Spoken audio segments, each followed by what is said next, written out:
Prazer ver cada um dos irmãos mais uma vez nessa noite na casa do Senhor. Vamos ter o nosso tempo de meditação e estudo da Palavra de Deus. Eu peço que você abra sua Bíblia em 2 Pedro capítulo 1. 2 Pedro capítulo 1. Obrigado, irmão. Estamos estudando essa carta como um todo. Nós estamos desde o capítulo, desde 1 Pedro.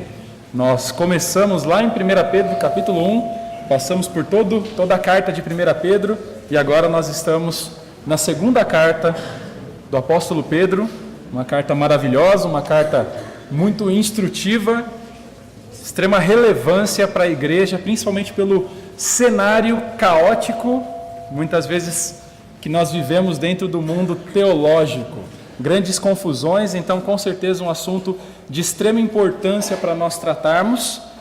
E nós estamos falando a respeito do assunto de segurança da salvação. Segurança da salvação, que é o trecho que vai do capítulo 1, versículo 5, até o versículo 11, tratando sobre esse assunto. É um assunto doutrinário, é um assunto até certo ponto bem técnico, não é uma coisa fácil da gente estudar como um estudo mais devocional. Eu digo para os irmãos que esse é um estudo bem mais doutrinário, não é uma papinha, é uma feijoada bem robusta ali, que você tem que dar um trabalhinho para conversar com ela ali durante a alimentação. Então, até para preparar esse estudo, ele é um desafio, acaba sendo difícil, porque é um assunto pesado, é doutrinário, é doutrina que está sendo ensinado aqui. E ensinar doutrina é realmente um desafio.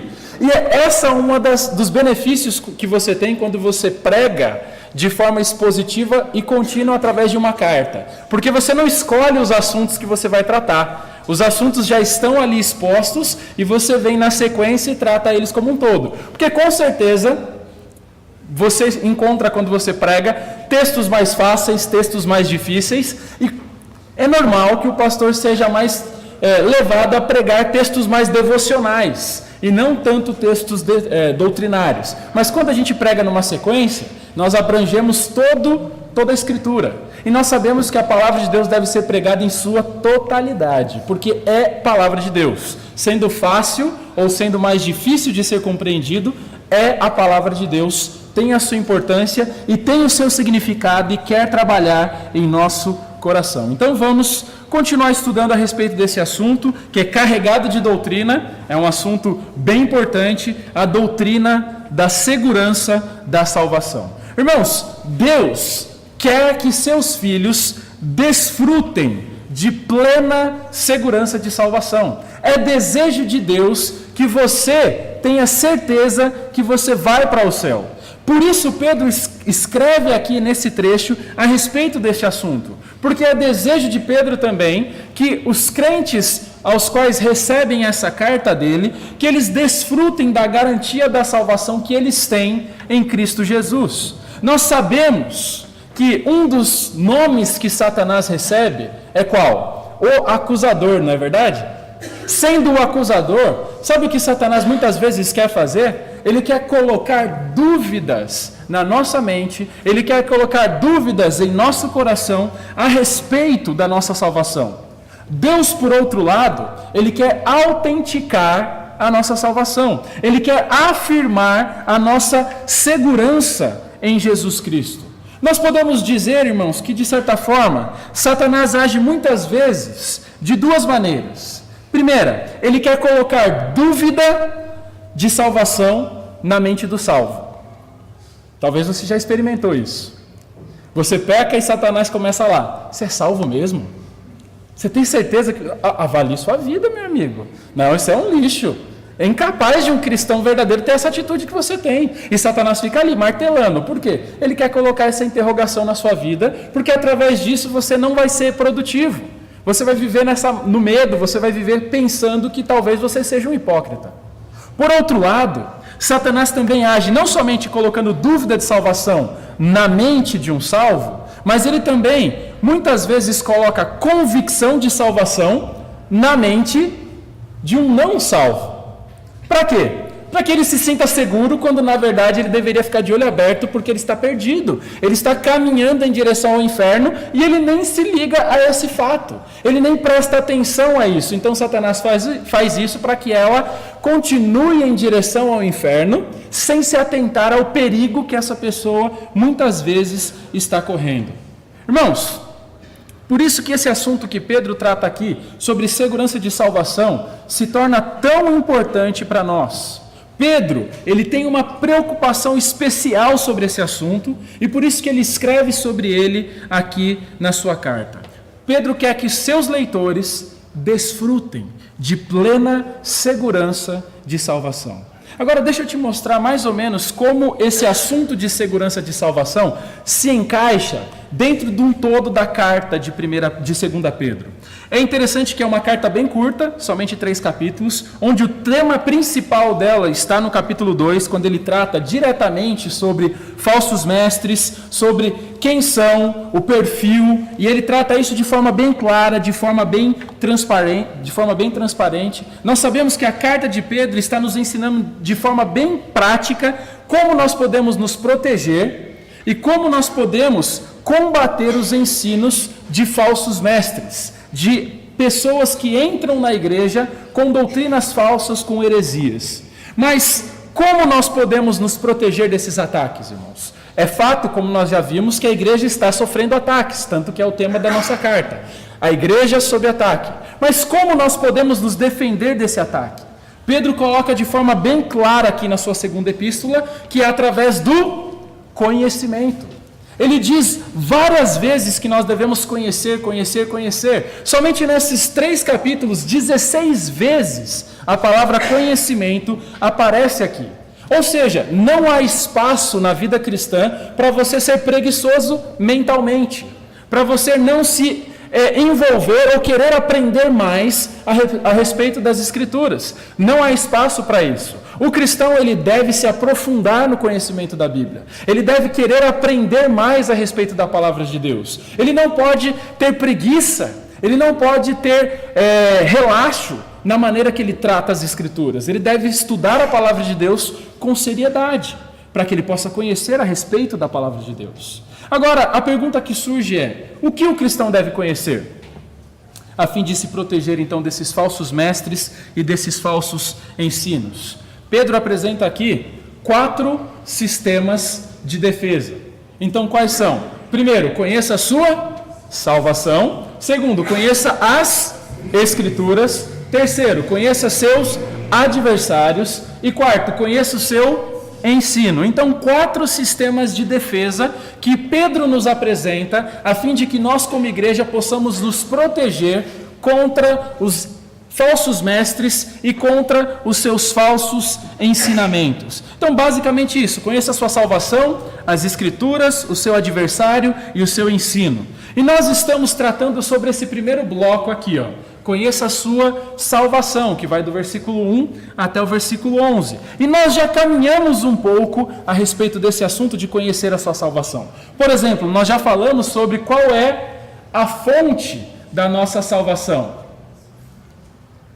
A fonte da nossa salvação. Versículo 1 apresenta da seguinte forma. Acompanhem comigo a leitura. Fala: Simão Pedro, servo e apóstolo de Jesus Cristo, aos que conosco obtiveram a fé igualmente preciosa na justiça do nosso Deus e Salvador Jesus Cristo. Ou seja, a fonte da nossa salvação está em quem?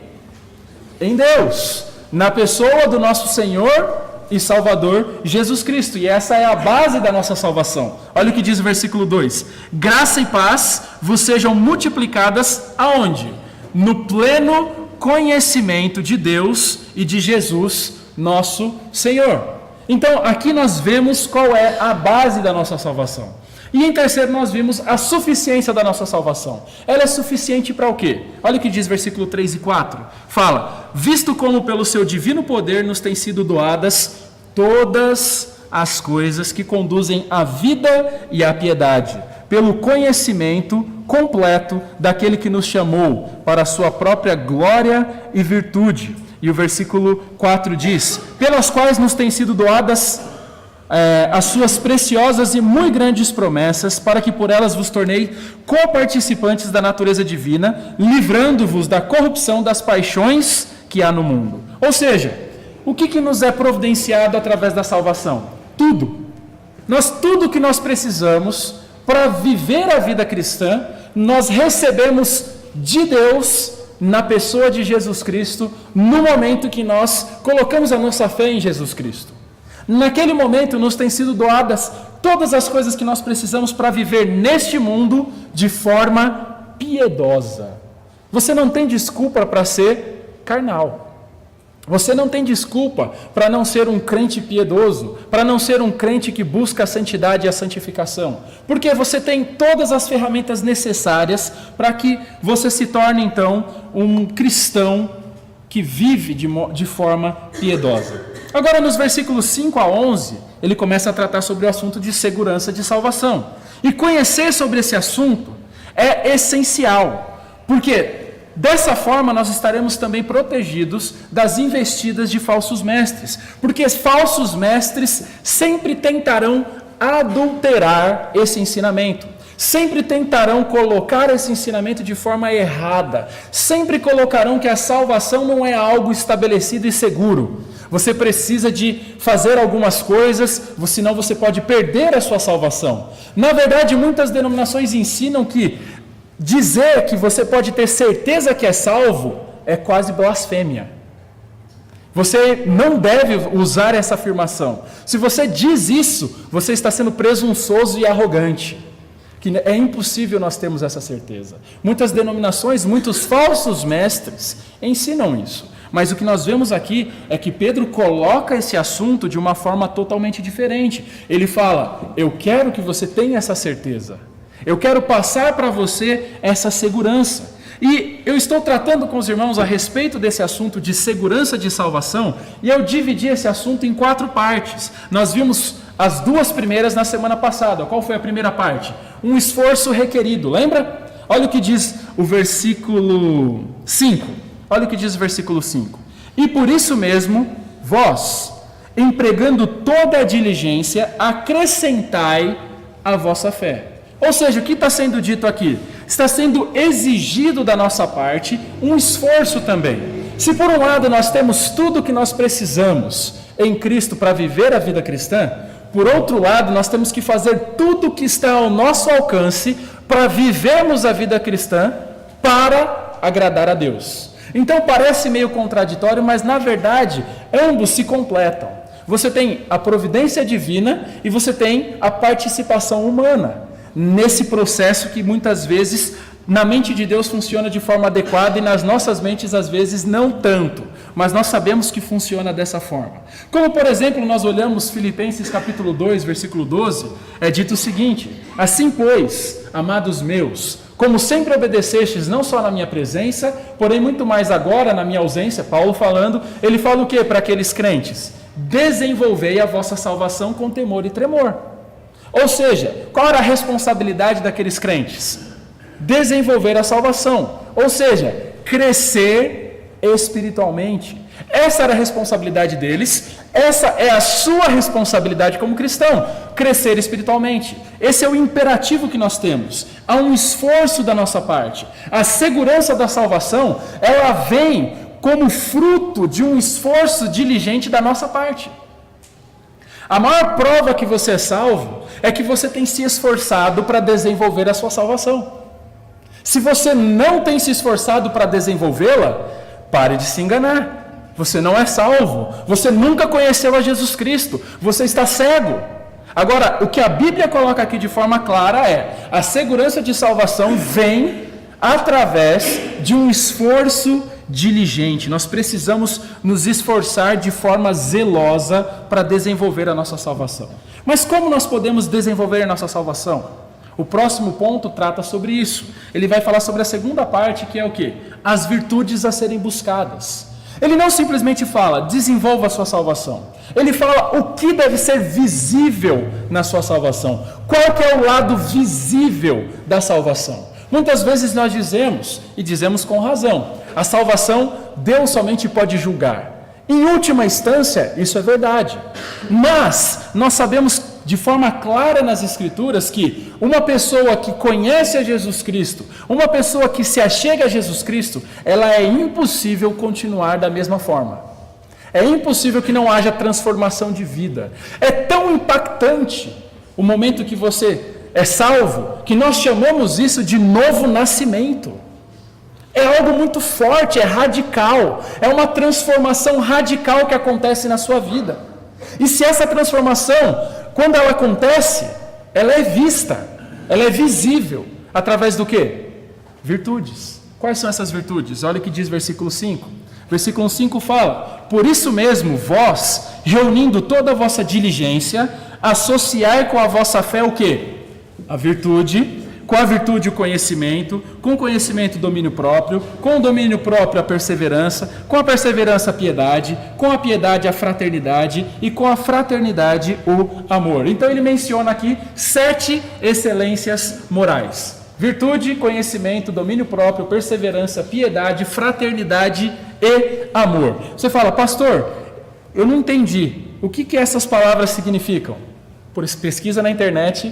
Na última vez eu falei sobre elas, não tenho tempo para tratar aqui de novo. Se você não estava, você pode recorrer ao nosso canal lá no YouTube ou no Facebook, e você vai conseguir ouvir a mensagem quando nós tratamos sobre essas virtudes morais. Na verdade, eu te encorajo a ouvir esse trecho, porque com certeza é fundamental, assim que o Natan colocar, ainda não foi, né? Assim que o Natan colocar na internet. Mas é fundamental que você entenda o que são essas virtudes, para que você analise a sua vida, a fim de procurá-las na sua vida. Então, o que eu deixei claro, e eu queria mais uma vez reforçar para os irmãos, essas virtudes, elas não aparecem como a maneira para ser salvo. Você consegue entender isso? Você não tem que fazer isso para ser salvo. Você faz isso porque você é salvo. Ela não é o meio, é o resultado. Porque você é salvo, você tem essas virtudes. Você não precisa ter essas virtudes para ser salvo. Ou seja, você não vai buscá-las como meio de salvação. Mas uma vez que você é salvo em Jesus Cristo, essas virtudes, essas excelências morais, deverão ser encontradas na sua vida. E agora eu gostaria de mostrar para você a terceira parte do nosso assunto, do nosso estudo sobre segurança de salvação, que são as opções apresentadas. As opções apresentadas. E aqui são apresentadas 2 opções. Uma opção positiva e uma opção negativa.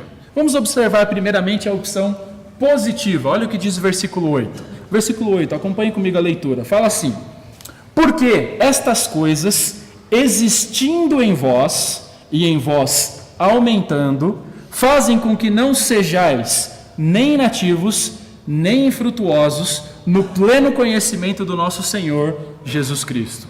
O que significa isso, irmãos? O que ele está dizendo aqui? Significa que quando porque estas coisas existindo, quais são essas coisas? Aquelas 7 excelências morais, lembra? Aquelas virtudes que nós vimos na semana passada, retrasada, desculpa. Quando essas 7 virtudes mencionadas nos versículos anteriores, quando elas existem na sua vida, mas não somente elas existem, mas quando elas estão aumentando na sua vida, elas não te deixarão nem inativos e nem infrutuosos. Importante nós notarmos essas 2 palavras. O que significa ser inativo? Você sabe? O que significa ser inativo? É ser inoperante. Em outras palavras, é ser inútil. Então, quando essas virtudes estão presentes na sua vida, você não se tornará um cristão inútil. Na verdade, você nunca pode ser um cristão inútil se você é um cristão. Se você é um cristão, você não será inútil em nenhum momento. A segunda palavra importante aqui de nós notarmos é a palavra infrutuosos, que significa, sabe o quê? Infrutífero. Essa é uma palavra ligada a uma árvore, muitas vezes, para descrever uma árvore. Uma árvore que produz frutos, é uma árvore frutífera. Então, o que ele está dizendo aqui, em termos gerais, irmãos, é que quando essas qualidades cristãs, quando aquelas 7 virtudes, aquelas 7 excelências morais que nós vimos na última mensagem, quando elas não estiverem presentes na sua vida, na vida do cristão, não será possível você ser distinguido de um não crente. Será impossível nós verificarmos se você tem a salvação ou não. Por isso que você não vai ter segurança mesmo, porque essas virtudes não pertencem à sua vida. Agora olha o que ele fala no final do versículo 8. Olha o que ele fala no final do versículo 8. Ele fala, no pleno conhecimento do nosso Senhor Jesus Cristo. Ou seja, essa frase mostra que ele está se referindo aqui a verdadeiros cristãos. Ele está dizendo aqui que o verdadeiro conhecimento, existe um verdadeiro conhecimento e um falso conhecimento. Existe o pleno conhecimento de Jesus Cristo e existe um outro tipo de conhecimento de Jesus Cristo que não é pleno. É um conhecimento superficial, é um conhecimento que não é o conhecimento salvífico, aquele conhecimento de intimidade. Ou seja, em termos gerais, o que Pedro está dizendo aqui é que existe o verdadeiro cristão e existe também o falso. Você fala, mas pastor, o falso cristão, ele não é um incrédulo? Sim. Mas o termo usado é esse, porque toda vez que você tem algo verdadeiro, logo na sequência aparecem o quê? Pirataria, não é? Falsificações. Você pode ver, vai lá, segundo Marcos, na 25 de março, só tem coisa boa, né? Não, a gente estava brincando, ele falou, não, se vende na 25 de março, então é tudo original. Pelo contrário, né? A gente sabe que a realidade é totalmente outra. Quando nós chegamos lá, vai ser difícil achar algo original. Você olha e tudo que você vê ali basicamente é o pirata, o falso, a falsidade. Porque quando você tem um produto original, você fatalmente terá os seus derivados que são falsos. Irmãos, para o cristianismo é a mesma forma. Se nós temos a verdadeira religião, se nós temos o verdadeiro cristão, você terá também o quê? A falsa religião, os falsos cristãos. Então, o que Pedro está colocando aqui é exatamente isso. Existe um verdadeiro e existe um falso. Agora, irmãos, a pergunta que não quer calar é: como eu posso distinguir, então, entre o verdadeiro e o falso cristão? Simples.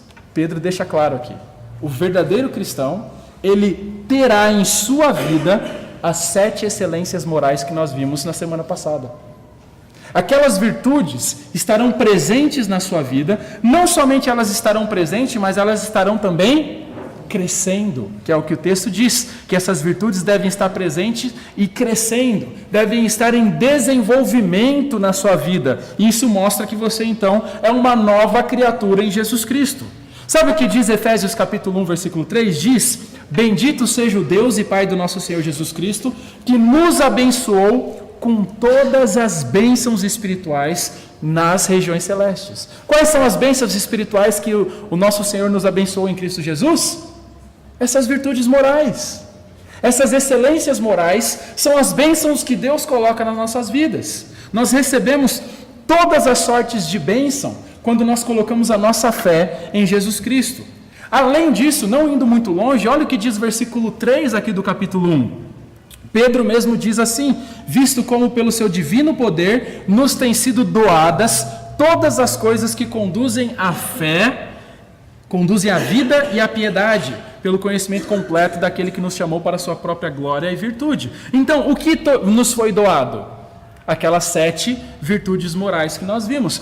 Toda a sorte de bênçãos espirituais, no momento da salvação, elas são derramadas nas nossas vidas. E por isso que nós devemos procurar por elas, a fim de atestarmos de forma, se a nossa salvação é visível, ela é verdadeira ou não. Então, irmãos, esse é o lado positivo. Quando essas virtudes estão presentes na minha vida, isso é sinal de salvação. Esse é o lado positivo. Agora observe comigo o lado negativo, a opção negativa. Olha o que diz o versículo 9.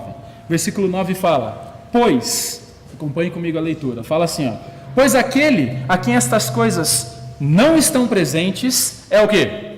Cego, vendo só o que está perto, esquecido da purificação dos seus pecados de outrora. Então o que ele está dizendo aqui? Quando você olha para a sua vida e não vê aquelas 7 excelências morais, aquelas palavras que são virtude, conhecimento, domínio próprio, perseverança, piedade, fraternidade e amor, quando essas virtudes não estão presentes, quando essas virtudes não estão crescendo na sua vida, Pedro diz de forma bem educada que você é cego. Você é cego. E o pior cego, vocês já completaram, é aquele que não quer enxergar. E ele diz, se você não tem essas virtudes na sua vida, você é cego. Isso significa que você é incapaz de enxergar a sua real condição espiritual. É incapaz de afirmar que você verdadeiramente é salvo. Então, para resumir o ensino de Pedro aqui, irmãos, ele está dizendo que se você tem essas virtudes, se essas virtudes estão aumentando na sua vida, então você tem evidência de que há salvação. Você tem evidência de que há novo nascimento. Onde você tem ausência dessas virtudes morais, você tem falta de evidência de salvação e, consequentemente, falta de segurança de salvação. Uma pessoa que não tem essas virtudes, ela não terá segurança de salvação. Então você tem duas opções, irmãos. Duas opções apresentadas por Pedro aqui. Um crente que tem essas virtudes, e essas virtudes estão aumentando na sua vida, ele vai desfrutar de segurança de salvação. Por quê? Porque ele verá o fruto da sua salvação sendo colocado em prática através da sua vida. E através disso, então, ele terá convicção de que ele é salvo. Por outro lado, o indivíduo que não persegue essas virtudes, que não tem essas virtudes presentes na sua vida, que essas virtudes não estão aumentando na sua vida, ele não desfrutará de segurança de salvação. Então nós já falamos, irmãos, sobre o esforço requerido, as virtudes a serem buscadas, as opções apresentadas, que são essas duas. Agora, para finalizarmos, os benefícios prometidos. Os benefícios prometidos. Olha o que diz versículo 10 e versículo 11. E aqui nós temos uma conclusão de todo o argumento de Pedro. Ele diz: por isso, irmãos, procurai com diligência cada vez maior confirmar a vossa vocação e eleição. Então, por causa das duas opções que ele apresentou anteriormente, você viu que ele fala aqui, por isso, irmãos, por isso o quê? Por causa daquilo que ele disse anteriormente. Por causa das duas opções que ele colocou, a opção positiva e a opção negativa, ou seja, por você ter essas virtudes na sua vida e ser salvo, ou você não ter, e por causa disso você não tem evidência e nem segurança de salvação. Então, por causa disso, que ele apresentou no versículo anterior, ele está dizendo agora, analise a sua vida com todo o esforço, é o mesmo termo que ele usou antes, lembra? Com diligência, com ânsia, com desejo verdadeiro, com extremo cuidado, com extremo desejo de saber a verdade. Ele fala, procurai com diligência, cada vez maior, confirmar, ou seja, ter certeza da vossa vocação e da vossa eleição. Termos sinônimos para dizer a respeito da sua salvação. Ele fala que você deve se ocupar com diligência. E quando nós vemos aqui, quais são os benefícios quando nós fazemos isso? Quando nós procuramos com diligência verificar a nossa salvação e a nossa vocação e a nossa eleição. Primeiro benefício, segurança de salvação no presente. Não é um baita de um benefício? Quando você busca, você encontra. Quando você pergunta, você ouve a resposta. Irmãos, o nosso Deus não é um Deus de confusão. Ele esclarece. Ele não nos deixa numa neblina cinza, totalmente densa, na qual nós não conseguimos ver qual é a nossa realidade espiritual, qual é a nossa condição espiritual. Quando nós perguntamos, Ele esclarece. Ele nos manda, Ele nos mostra em Sua palavra aquilo que nós precisamos e aquilo que nós estamos buscando. Então, quando nós estamos buscando com diligência, com esforço, com ânsia, desejando examinar a nossa vida a fim de confirmar a nossa salvação, nós teremos essa confirmação. E sabe, irmãos, não há nada pior que uma pessoa possa experimentar em sua vida do que ela não ter certeza se ela é salva ou não. É uma angústia tremenda. Eu me lembro que no meu primeiro ano de seminário, e eu acho que até uma tática do seminário, eles querem colocar essa dúvida mesmo na nossa mente, eles fazem eles batem bastante nessa tecla a respeito de segurança de salvação, certeza de salvação. E eu, depois de algumas aulas, eu até cheguei falando, Senhor, será que eu sou salvo mesmo? E alunos do seminário aceitaram a Cristo durante o curso, alguns durante quase próximos à formatura, outros logo no início. E logo na minha época, alguns daqueles rapazes também aceitaram a Cristo como Salvador, e eu fiquei naquele detalhe, será que eu sou salvo, Senhor? E o que eu fiz? Eu orei. E o Senhor me respondeu através do quê? Da sua palavra. Ele não nos deixa no campo da dúvida. E eu comecei então a procurar na palavra de Deus a respeito desse assunto. Eu comecei a estudar a palavra de Deus a respeito desse assunto e Deus me respondeu. Irmãos, é extremamente benéfico para nós. E quando eu tive essa resposta, irmãos, foi como se tivesse saído um elefante das minhas costas.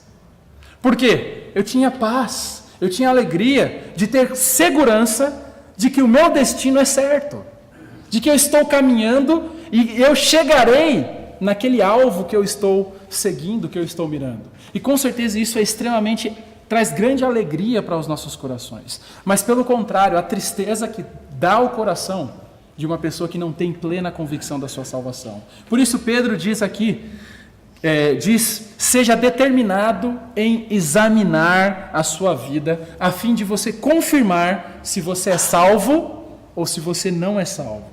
Agora, como você faz isso? Olha o que diz no versículo 10. Porquanto, procedendo assim. Procedendo como? De acordo com aquelas 7 excelências morais. Pedro está sempre voltando àquilo que ele falou. Ele não está falando, olha, é algo subjetivo. Ele está falando o seguinte, a certeza de salvação é algo palpável. É algo que você consegue enxergar, algo que você consegue ver. Então, quando ele fala procedendo assim, ele está se referindo àqueles versículos anteriores, aquelas excelências morais. Quando você está buscando desenvolver essas virtudes em sua vida, quando essas virtudes estão crescendo, te conduzindo a uma vida de santidade, isso é sinal de salvação. Isso é sinal de que você tem convicção, deve ter a convicção de que sua salvação é real. E essa convicção é algo maravilhoso de se ter. Agora, quando você está no seu dia a dia buscando desenvolver aquelas excelências morais, sabe o que vai acontecer? Quando você está buscando no seu dia a dia desenvolver aquelas 7 excelências morais, olha mais uma vez o que diz o versículo 10. Fala, vocês não tropeçareis em tempo algum. Ou seja, você nunca vai tropeçar. Você nunca vai cair na dúvida, no desespero, no medo sobre qual é a sua condição espiritual. Você será confiante, você terá segurança de salvação. Por quê? Somente Deus pode produzir aquelas virtudes na sua vida. Você é incapaz de produzir aquelas virtudes por você mesmo. Somente Deus pode colocar aquilo na sua vida. E se você tem manifestado aquelas virtudes através de frutos, então é por quê? Porque a salvação existe na sua vida. E esse é o lado visível da salvação. A própria palavra de Deus diz, irmãos, que nós conhecemos a árvore pelo fruto. E o salvo? Pelo fruto também. O salvo, ele vai manifestar frutos de salvação. Ele terá fruto do Espírito, ele terá essas excelências morais que Pedro coloca aqui. Se você não tem esse fruto, se você não tem essas virtudes na sua vida, você é cego, você não é salvo. Você pode estar a sua vida inteira aqui dentro da Igreja Batista Nova Vida, você pode cantar no coral, você pode dar aula na escola dominical, você pode ter sido batizado, você pode estar fazendo, qualquer coisa. Mas se esses frutos não são evidentes na sua vida, se essas virtudes não são presentes na sua vida, você não é salvo. Você não conhece a Jesus Cristo. Você está perdendo tempo aqui dentro. Você está caminhando com pessoas que estão indo para um lugar que você não vai. E por isso que é extremamente importante você avaliar a sua vida. Por quê? Segurança de salvação, evidência de salvação, salvação em si, está intimamente ligado com a forma como você vive a sua vida. Não é algo subjetivo, é um estilo de vida ser salvo, ser cristão. Não é algo que você... algumas pessoas recorrem a isso. Fala, eu estou com dúvida de salvação, então o que elas fazem? Elas vão na sua mente e tentam recordar um momento. Então elas falam, não, teve um dia que eu levantei a mão no apelo. Então eu sou salvo. Teve um dia que eu fiz uma oração. Então eu sou salvo. Teve um dia que eu fui batizado. Então eu sou salvo. Irmãos, esse pensamento é totalmente desconhecido nas Escrituras.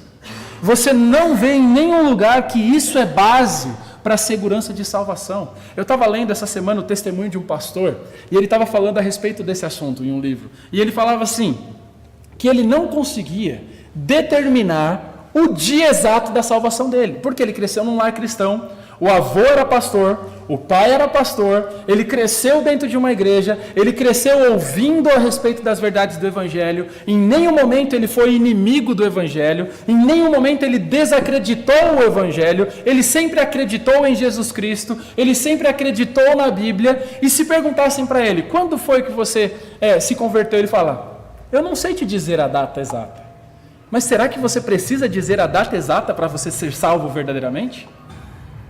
Não precisa. Ele mesmo dizia, eu vejo que eu sempre criei, mas um dia todo aquele ensinamento fez sentido na minha vida, mesmo que eu não consiga determinar exatamente em qual momento da minha vida isso aconteceu, provavelmente cedo, logo quando criança, mas ele tem certeza que aconteceu. Sabe por quê? Pelos frutos que são vistos na vida desse pastor hoje. Então, irmãos, salvação é muito mais do que levantar a mão, fazer uma oração ou ser batizado. É muito mais do que vir a uma igreja. Salvação é você reconhecer o seu estado de pecaminosidade, clamar a Ele, pedindo perdão pelos seus pecados. E a partir dali, você vai ser nascido de novo. E como um novo nascido, você terá uma novidade de vida. E essa novidade de vida será evidenciada através de virtudes, através do fruto do Espírito. E em lugar nenhum na Bíblia você vê outro sinal para você verificar se você é salvo ou não. Então, se você quer ter certeza da sua vocação e da sua eleição, você deve analisar a sua vida, examinar a sua vida com diligência, com esforço, para ver se essas virtudes produzidas pelo Espírito Santo de Deus estão presentes na sua vida. Quando essas virtudes estiverem presentes na sua vida, você não será nem inativo e nem infrutuoso. Se você é inativo, inútil, serve para nada, se você não produz fruto nenhum, então você deve colocar uma interrogação bem grande na sua vida, porque talvez você está naquele ponto que Satanás usa, colocar convicção de salvação em quem não tem. Então você deve analisar muito bem. Então este é o primeiro benefício, segurança de salvação. O segundo benefício, bênção da vida futura. Olha o que diz versículo 11. Pois desta maneira, que maneira, irmãos? Buscando, mais uma vez, aquelas 7 virtudes, aquelas excelências morais descritas no versículo 5 a 7, é que vos será amplamente suprida a entrada no reino eterno do nosso Senhor e Salvador Jesus Cristo. Olha que bênção, irmãos. Pedro está dizendo que no futuro você será recompensado por viver uma vida fiel e frutífera aqui na terra. Sabe qual é essa recompensa? Vos será amplamente suprida a entrada no reino eterno do nosso Senhor Jesus Cristo. Irmãos, eu tenho certeza que o desejo mais genuíno de um cristão, do verdadeiro cristão, aquele que tem fé genuína, é um dia se apresentar diante do Rei dos Reis e ouvir de Jesus Cristo, servo bom e fiel, entre no gozo do teu Senhor. Esse é o desejo do coração do cristão. Isso é fruto de salvação. Isso é evidência de salvação. Se você não tem esse desejo, se você não tem salvação na sua vida, você vai estar cada vez mais ligado a esse mundo. Tudo que importa para você estará aqui. Você não quer nem pensar em ir para o céu agora. Você tem muita coisa para resolver aqui. Mas um verdadeiro cristão, pelo contrário, ele sabe que o que realmente importa para ele está lá na eternidade, não está aqui. Irmãos, Algumas pessoas pensam que elas podem chegar a Cristo e continuar vivendo como elas querem. Isso é auto-engano. A palavra de Deus não coloca dessa forma. Se você viver assim, você não vai entrar no céu, porque você não é salvo. O verdadeiro salvo, ele quer viver para o seu Senhor. Agora, quando você realmente chega a Cristo, ele transforma a sua vida de forma tão radical, de forma tão poderosa que, como eu disse, nós chamamos isso de novo nascimento. E nesse novo nascimento, aquelas virtudes morais do versículo 5 a 7, elas estarão presentes na sua vida. E sabe qual será a recompensa de tudo isso? Não somente segurança de salvação no presente, mas também bênçãos na vida futura. Olha o que diz o versículo 11, o final. Vos será amplamente suprido, e qual é essa bênção do futuro? A entrada no reino eterno do nosso Senhor e Salvador Jesus Cristo. Que bênção, irmãos. Você vai entrar no reino do nosso Senhor e Salvador Jesus Cristo. E lá você será abundantemente recompensado. Esse é o nosso objetivo. Irmãos, eu sei que assim como eu, cada pessoa aqui quer desfrutar de certeza de salvação. Eu tenho certeza aqui. Eu tenho essa convicção. Todos aqui gostariam de ter essa certeza de salvação. Como eu disse, não é suficiente recorrer a um ato do passado para atestar sobre a realidade da sua salvação. Você pode dizer o que quiser, mas se essas virtudes morais não forem evidentes na sua vida, você não é salvo. Você nunca conheceu ao Senhor. É sinal de que nunca você realmente foi salvo. E você está sendo cego e não quer enxergar a realidade disso. Mas então, como eu posso realmente saber se eu sou salvo? A resposta é a seguinte. Responda essas seguintes perguntas na sua mente agora. Deus tem me usado? Porque Ele só usa quem é dele. Por isso que Ele fala que você não vai ser inútil. Deus tem te usado? Se Deus tem te usado, sinal de salvação. Segunda pergunta. Eu tenho sido produtivo? Por quê? Porque somente quem é da videira produz fruto. Quem não é da videira é cortado e lançado fora, para ser queimado. Ou seja, se você é salvo, você será usado por Deus, você será produtivo. Além do mais, terceira pergunta. Eu tenho buscado as coisas espirituais? Eu tenho prazer nas coisas espirituais? Eu tenho prazer em servir a Deus? Eu tenho prazer em estar na igreja? Eu tenho prazer em orar? Eu tenho prazer em ler a Bíblia? Eu tenho prazer em conversar a respeito de assuntos espirituais? Se você não tem, mais um, não o Itaú, mas uma interrogação. Coloque essa interrogação na sua vida. E a última, eu tenho buscado santificação de vida? Respondendo a essas perguntas, elas resumem um pouco do ensino de Pedro aqui. Respondendo essas perguntas, você saberá se você é salvo ou se a sua fé ela é uma farsa, se ela é uma mentira. Por isso, irmãos, examine a sua vida. Examinando a sua vida, o que você vai enxergar nela? Há evidência de salvação em sua vida? Você enxerga essas virtudes de Pedro? Claro que não é uma exigência de perfeição, irmãos. Nós não somos perfeitos. Nós só seremos perfeitos lá no céu. Porém, é uma exigência de que pelo menos elas existam na sua vida. É necessário que elas existam. E se elas não existem, clame a Jesus Cristo hoje para você ser salvo. Entregue a sua vida a Jesus Cristo hoje e seja salvo. Agora, se elas existem, alegre-se, deleite-se na segurança da sua salvação, em ter a certeza de que você é salvo. Irmãos, eu gostaria de aplicar esse texto. Para finalizar, deixa eu fazer aqui para vocês algumas aplicações práticas. Alguns podem estar se perguntando, por que a segurança de salvação é um assunto tão importante? Primeiramente, é um assunto importante porque a palavra de Deus trata sobre ele. Então, se ela trata, é porque é um assunto importante. Mas, quais são os benefícios dessa segurança de salvação? Por que esse é um assunto tão importante? Deixa eu te alistar aqui algumas razões.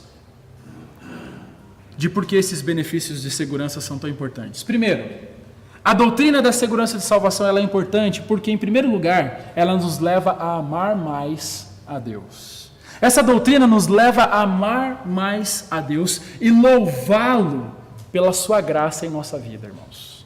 Isso significa que quando eu tenho certeza da salvação, eu vou louvar a Deus por causa da minha salvação. Irmãos, se eu sei que essa salvação é algo seguro, estabelecido e que nada pode me separar do amor de Deus, isso vai me fazer amar mais a Deus. Isso é fato, nós vemos isso, eu tenho visto isso na minha vida e com certeza você vai perceber isso na sua vida. Segundo lugar, a doutrina da segurança da salvação não somente nos leva a amar mais a Deus, mas também nos traz alegria, mesmo diante das lutas e provações terrenas. Por quê? Porque quando eu sei que eu sou salvo, irmãos, não importa o que aconteça na minha vida, eu sempre estarei contente. Não é isso que Paulo diz? Eu aprendi a estar contente em toda e qualquer situação. Isso é o quê? Sinal de salvação. É sinal de segurança de salvação. E por que isso? Porque não importa a tempestade que você enfrenta, não importa a dificuldade que você possa enfrentar, não importa o tamanho do mal que possa vir sobre você, você tem a certeza de que o seu destino final, o céu, lhe está garantido.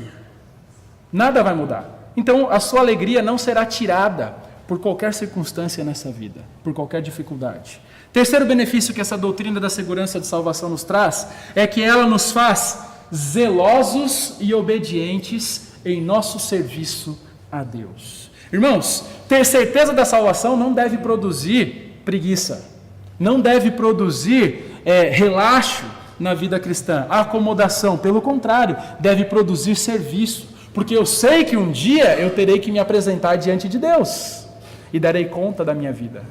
Então, se eu tenho certeza que eu sou salvo, que um dia eu terei que me apresentar diante dele, isso me levará a ser zeloso e obediente na minha vida cristã. E o próprio texto no versículo 8 diz, para nós não sermos inativos e nem infrutuosos. Então, isso nos leva ao serviço. Quarto lugar, a doutrina da segurança da salvação nos dá vitória sobre a tentação. Deixa eu te explicar por quê.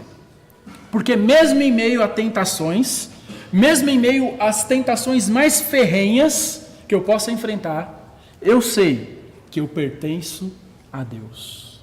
Então, por causa disso, conforme diz 1 Coríntios 10:13, não me sobreveio tentação que não fosse humana, mas Deus é fiel e não me permitirá que eu seja tentado além das minhas forças. Pelo contrário, juntamente com a tentação, me proverá também o escape, de sorte que a possais suportar. Então, se eu sei que eu pertenço a Deus, eu posso confiar em Deus durante a provação.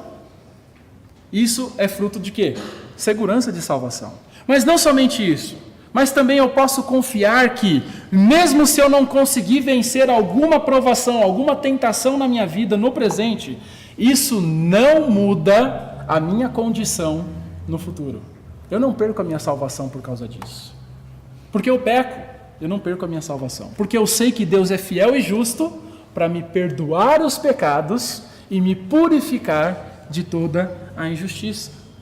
Quinto benefício que a segurança de salvação nos traz é satisfação com o que tenho.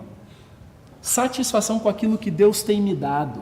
Isso significa que mesmo que eu tenha pouco neste mundo, mesmo que eu não tenha aquilo que eu gostaria de ter, eu sou contente, eu sou satisfeito. Por quê? Porque eu estou confiante que a minha verdadeira riqueza, ela é aonde? Nos céus. Não neste mundo, mas no porvir. Conforme Filipenses 4,19 diz, o meu Deus, segundo a sua riqueza em glória, há de suprir em Cristo Jesus cada uma das vossas necessidades. Por isso, se eu tenho certeza da minha salvação, pouco importa a casa que eu moro, o carro que eu dirijo, a comida que eu como, a roupa que eu visto, o trabalho que eu tenho. Por quê? Porque tudo isso é coisa que vai durar só um período de tempo. O que realmente importa é o meu serviço a Deus. É o que eu estou juntando lá na eternidade. Mas quando eu não tenho certeza que eu sou salvo, irmãos, eu estou intimamente ligado a esse mundo. Quando você não tem certeza de salvação, você vai buscar aproveitar ao máximo tudo que esse mundo tem para te oferecer. Você vai querer o melhor casa, o melhor carro, o melhor disso, o melhor aquilo, e isso na verdade vai ser seu objetivo de vida. Não estou falando que é errado você querer ter uma boa casa, você querer ter um bom carro, vestir boas roupas, isso maravilha, mas isso não pode ser o seu objetivo de vida, ao ponto de você sacrificar tudo para conseguir essas coisas. O cristão que tem certeza da salvação, ele é satisfeito com aquilo que Deus tem lhe dado. E se ele procura coisas melhores, mas Deus fecha as portas, ele está contente em toda e qualquer situação. Ele não fica frustrado, ele não fica amargurado, ele não fica murmurão, ele não fica de biquinho, ele não fica nada disso. Ele aceita. Sexto benefício, é bem parecido com o quinto. Quando eu tenho segurança de salvação, eu sou capaz de suportar o sofrimento com paciência. Por quê? Porque eu sei que os sofrimentos do tempo presente não tem como comparar com a glória que em Cristo nos há de ser revelada. Irmãos, quando nós temos segurança de salvação, nós somos capazes então de suportar qualquer dificuldade que nos sobrevenha. Isso é resultado de segurança de salvação.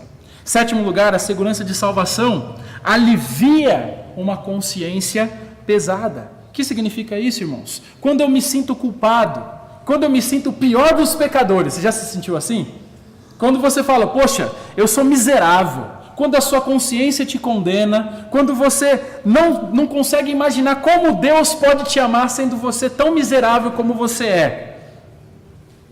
E você fala, poxa, mas mesmo assim Deus me ama, a ponto de me dar salvação. Você vai saber o seguinte, nada então pode pesar a minha consciência a tal ponto que Deus não possa me perdoar. E você vai lançar diante dele os seus pecados, e ele te perdoará. Então será um alívio para uma consciência pesada. Oitavo e último benefício, a segurança de salvação remove de mim o medo da morte. Um cristão autêntico, cristão verdadeiro, ele pode ter medo de muita coisa. Barata, aranha, lagartixa, mas ele não tem medo de morrer. Pode ter medo de sentir dor, mas de morrer, tanto faz. Ele não tem medo algum. Por quê? Porque em Cristo foi tirado de nós o medo da morte. Você não precisa temer a morte. Por quê? As pessoas temem a morte por não saber o que encontrarão do lado de lá. Mas nós sabemos o que encontraremos. Irmãos, ao fechar os olhos neste mundo, não que esse mundo não seja belo, mas nós sabemos que nós abriremos os olhos na eternidade e contemplaremos o Pai. Então isso com certeza tira o medo da morte. Se você é um cristão que tem segurança de salvação, você não terá medo da morte. Mas se você não tem segurança da sua salvação, você morre de medo de morrer. Morre de medo. Morre de medo. Você vive temeroso. Você treme as pernas em qualquer momento. Igual esses dias que eu estava aqui na frente, daí tinha um monte de coisa jogada aí na frente, um pó branco, desde lá da ponta até o final. Daí o povo falou, se fosse droga já não estaria mais no chão, né? Mas daí um pessoalzinho aqui da rua, alguns vizinhos falaram, isso aí é macumba. Passaram aí com medo que falaram, eu falei, pode ficar tranquilo, não tem nada não. Por quê? Morre de medo. Não, vai que fizeram alguma coisa contra mim, eu vou morrer aí. Não, medo da morte. Mas quando você tem salvação, segura em Jesus Cristo, você pode ter medo de muita coisa, mas você não vai ter medo de morrer. E eu digo, irmãos, eu estou pronto. Não gostaria de sofrer, mas eu estou pronto. Se Jesus Cristo disser, é hoje, amém. Para você eu tenho certeza que tem segurança da sua salvação, é o mesmo sentimento. Mas para você que não tem, é um desespero. Porque você vai se apresentar diante de Deus e ouvirá dele, apartai-vos de mim, eu nunca vos conheci. E você será condenado ao inferno eterno, que foi criado para Satanás e seus anjos. Irmãos, o assunto de segurança de salvação é bem prático, não é? Eu falei que era doutrinário, mas ele também tem o seu lado prático. É algo extremamente importante. É uma doutrina maravilhosa. E minha oração, durante toda essa semana, foi para que cada um aqui nessa igreja pudesse desfrutar dessa certeza. Será que você tem essa certeza? Incline sua cabeça, vamos terminar com uma palavra de oração.